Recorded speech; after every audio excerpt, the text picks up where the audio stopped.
Kisah hari Jumat Wage, kenapa menjadi hari naas Ponorogo? Berdasarkan buku serial Babat Ponorogo, bab 13. Assalamualaikum warahmatullahi wabarakatuh. Berjumpa kembali bersama Kirana di channel Eka Harnawa. Sebelum melanjutkan untuk melihat videonya, silakan klik tombol subscribe dan aktifkan lonceng notifikasi supaya kamu mendapatkan info menarik terbaru dari kami. Ponorogo jatuh Jumat Wage, hari naas, kata Sahibul Hikayat. Pelatihan untuk remaja dan pemuda pun semakin digiatkan. Setiap hari, para pemuda berkumpul di Kademangan untuk berlatih peran membidik, menikam, dan cara membabat dengan pedang semakin dimatangkan. Agar sewaktu-waktu ada panggilan untuk berperang, semua telah dalam keadaan siap siaga. Semua warok dipanggil untuk dipersenjatai. Kaum tua yang ahli perhitungan hari ditugasi mencari naas, yaitu hari kelumpuhan kota Ponorogo. Setelah berunding bersama, akhirnya ditemukan hari yang dianggap hari penghapusan atau naas kota Ponorogo, yaitu hari Jumat Wage. Hal tersebut didasarkan pada perhitungan hari sebagai berikut. Jumat, Neptu Dino sama dengan 6. Wage, Neptu Pasaran sama dengan 4. Ponorogo, kalau dihitung menggunakan huruf Jawa, huruf depan jatuh pada huruf P atau Po. Huruf Po dalam urutan alfabet Jawa urutan ke-11. Jadi, kalau dijumlahkan antara Neptu Dino ditambah Neptu Pasaran, ditambahkan letak urutan huruf Po, maka dengan 6 ditambah 4 ditambah 11 sama dengan 21. Hasil penjumlahan tersebut selanjutnya dibagi 3. Pembagian dengan angka 3 memberikan kemungkinan sisa hasil pembagian sebagai berikut. Jika sisa 1 hitungannya jatuh pada nuju urip. Jika sisa 2 jatuh pada nuju pengantin. Jika sisa 3 atau habis jatuh pada nuju pati. Dasar perhitungan di ataslah 21. Maka 21 dibagi 3 tidak mempunyai sisa atau habis atau 0. Itu berarti hitungan jatuh nuju pati atau apes atau sial.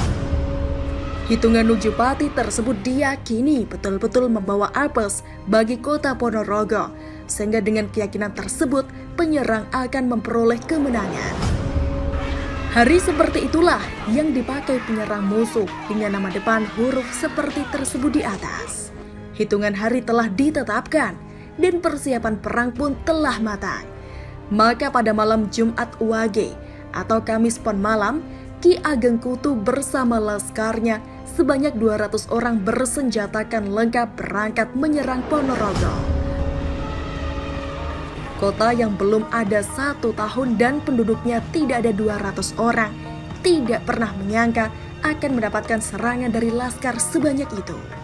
Pagi harinya, Jumat Wage, bala Kademangan sampai di Brahu. Pada zaman itu tidak ada jalan raya sampai di batas kota, tepatnya di selatan sungai. Gamelan reog dipukul dengan keras, pertanda dimulainya perang. Jumat bagi warga Ponorogo merupakan saat menjalankan ibadah sholat Jumat secara jamaah. Apalagi waktu itu mendekati waktu masuk sholat duhur, sehingga orang-orang kota sudah berangkat ke masjid untuk melaksanakan sholat Jumat bersama. Keadaan kota sepi sunyi, hanya anak-anak kecil dan beberapa orang perempuan yang terlihat sesekali. Itu pun segera mereka menghilang menyembunyikan diri, takut mendengar suara gemuruh dan sorak-sorai yang makin lama semakin keras dan makin dekat. Raden Katong dan pengikutnya yang saat itu telah berada di masjid memberi perintah kepada Selo Aji untuk memeriksa keadaan dan menjelaskan asal-usul serta maksud suara itu. Selo Aji bergegas keluar masjid dan tidak beberapa lama telah kembali. Selo Aji melaporkan bahwa ada musuh yang datang dari arah selatan. Memperoleh laporan Selo Aji, Bathara Katong memerintahkan kepada pengikutnya untuk masuk ke masjid dan melaksanakan sholat Jumat dengan Kiai Ageng Mirah sebagai imamnya. Seusai melaksanakan sholat, Bathara Katong berdoa kepada Tuhan yang Maha Kuasa agar diberi keselamatan dan dihindarkan dari bahaya. Demikian kurang lebih doanya. Ya Allah, ya Tuhan kami, saya bersama dengan teman-teman menyerahkan diri kepadamu. Kalau perbuatan saya salah, hanya Engkaulah yang menghukumnya. Hindarkanlah kami semua ini dari fitnah Ki Ageng Kutu. Kalau kami semua benar, ku serahkan semua ini ke hadirat-Mu. Allahu Akbar, Allahu Akbar, Allahu Akbar. Raden Katong segera memberikan perintah. Wahai saudara-saudaraku, saat ini ada bahaya besar, namun kalian jangan kecil hati. Kuatkan imanmu, Allah selalu berada di hatimu. Kita semua berada di pihak yang benar. Kita semua pasti mendapat perlindungan dari Allah Subhanahu wa Ta'ala. Kalau kalian mati membela agama, itu mati syahid dan akan masuk surga. Marilah kita siap siaga dengan senjata seadanya. Patih Selo Aji mendahului keluar dari masjid. Orang-orang juga berhamburan keluar.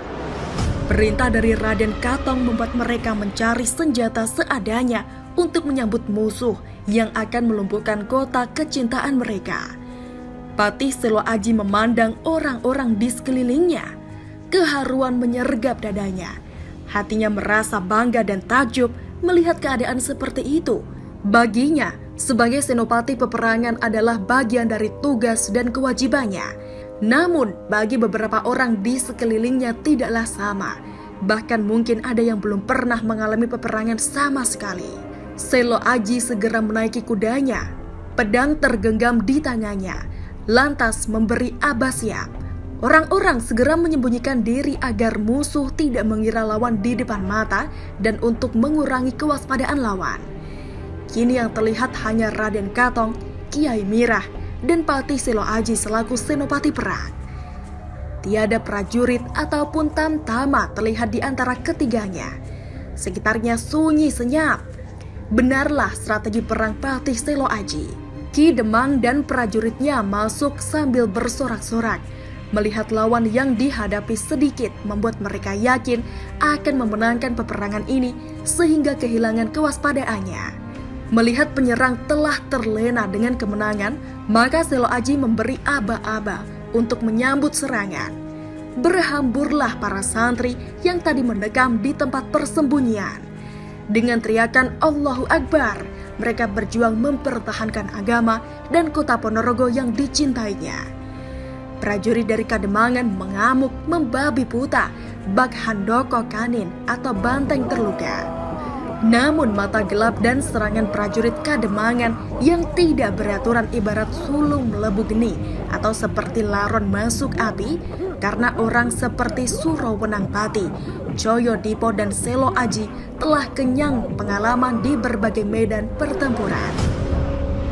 Menganga menjadikan kuda yang ditunggangi Ki Demang Kutu ketakutan dan tidak dapat dikuasai oleh tuannya. Kuda Ki Demang Kutu meronta-ronta ketakutan. Akhirnya, kuda itu lari mencongklang belakang ke arah musuh berada. Di saat itu juga Ki Demang Kutu sangat terkejut karena melihat tombak Selo Aji mengeluarkan cahaya yang sangat terang dan sangat menyilaukan. Di tengahnya kelihatan seekor ular naga amat besar dengan mulut ternganga lebar, siap untuk menerkam siapapun musuhnya. Prajurit dari Kademangan hanya melihat bahwa Ki Demang Kutu melarikan kudanya dengan kencang kembali pulang. Mereka hilang semangat.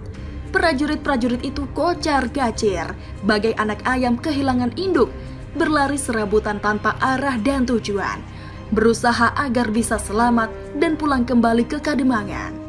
Alhasil, Ponorogo tetap tegak berdiri tidak dapat dilumpuhkan.